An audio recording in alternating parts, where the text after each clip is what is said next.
Everybody, today's dish is going to be some boiled chana or chana soup. Ingredients needed are going to be some chana. So I have some dry chana here that has been soaking in water overnight. I did throw out the water once and replace it with fresh new water, so it should be all puffed up. I didn't add any baking soda. I know some people do like to do that, but I just don't have any, so that's perfectly fine if you don't have. Some salt, black pepper. This is totally optional. This is just some all-purpose seasoning if you want more flavor. In my food processor cup here, I have 1 Scotch bonnet pepper, about 4 to 5 pimento peppers, 5 shadow benny leaves, and 6 cloves of garlic. So I already went ahead and washed everything, chopped it up. For the Scotch bonnet pepper, I left the seeds in. If you want that heat, leave your seeds in. If you're not really a spicy person, you can take them out. I am going to put the cover on the food processor and blend this all up.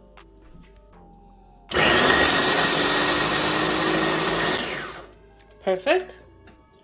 So just to give you a look at what we're looking like with our mini green seasoning here. Smells beautiful. I'm going to scoop this out and put it into a bowl, and then we can get started. All right, so I have a nice deep pot here, and I filled it up with about, let's say, 4 to 5 cups of water.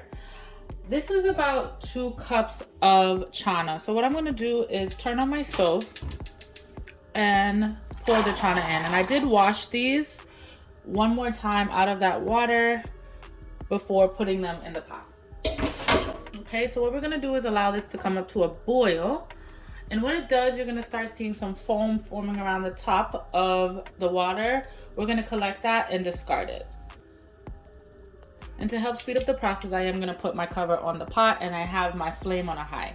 So I have uncovered the pot. You don't want to keep it covered for too long, but just to get the heat rolling.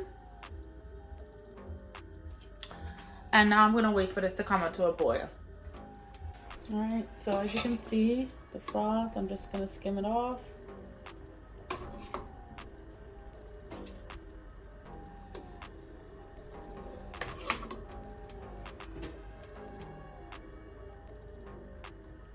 And it may not be possible to get all of it off, but you do want to get as much of it out as possible.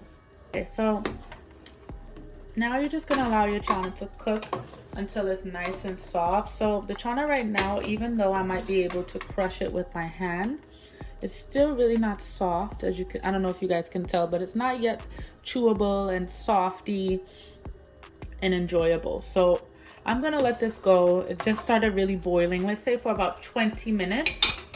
And it can go anywhere up to 25 to 45 minutes, really just depending on the chana. So I'm gonna let it boil and then come back to you when they're about 95% done, where they're nice and tender.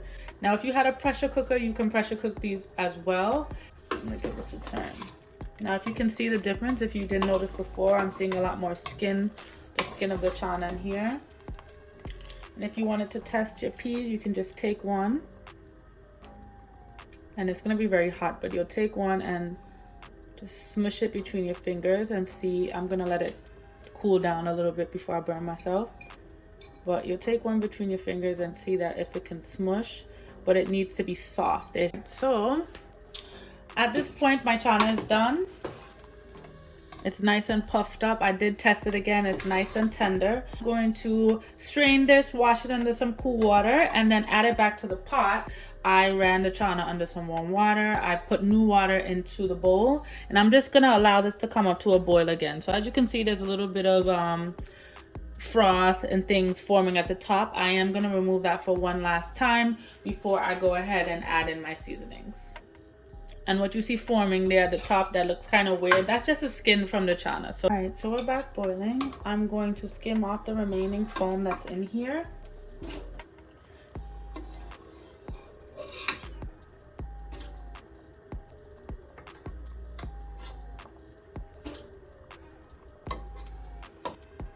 All right, so what you're gonna do now,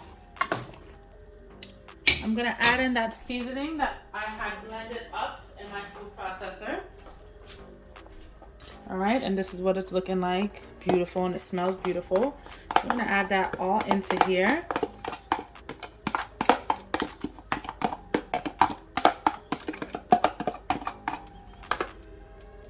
And stir that in.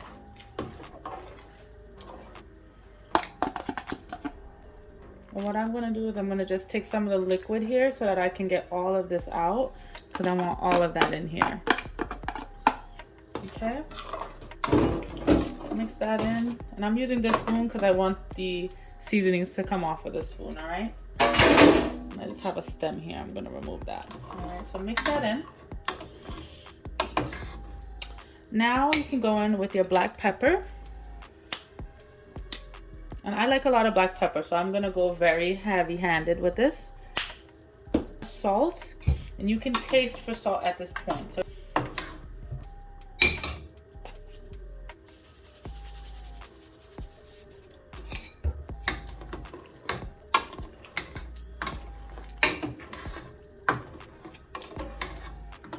and you're just gonna allow that flavor to really come through with all of those seasonings in here. So I'm gonna taste it for salt now at this point. See what this is tasting like, the liquid. Oh guys, and when I tell you it tastes so good, it tastes amazing. That pimento, that hot pepper is really doing its thing. It's tasting like something I would go to the savannah and get a cup of it. That is literally what it's tasting. So the all-purpose seasoning that I had, this is totally optional. Honestly, with the flavor that I'm tasting in here, it's really not needed. But just to get that little extra level of flavor, I'm just gonna add very, very, very little of it, because I don't want it to take over the natural flavoring of all those fresh ingredients. All right, so I'm gonna allow this to boil up for about 10 minutes. And you can see all of the seasonings in there, so you can only imagine what it's tasting like. I have about 6 more minutes to let it go. Now, you don't really have to let it go for 10 minutes. That's just my rule of thumb, so that I can ensure that all those flavors are really, really, truly released in here, since I'm not frying in any oil or anything like that. All right, everyone, so we are all done here. This is it.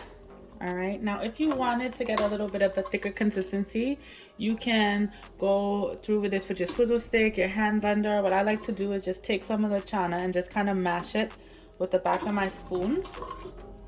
Mix it around. And I don't like to do too much because I don't want it too thick. I do like it a little thick, but not too much. And you just go back and forth with your spoon to allow it to kind of thicken up a little bit more. And if you did have too much liquid, just crank the heat to high and allow it to reduce. And that is it. This is your boiled chana.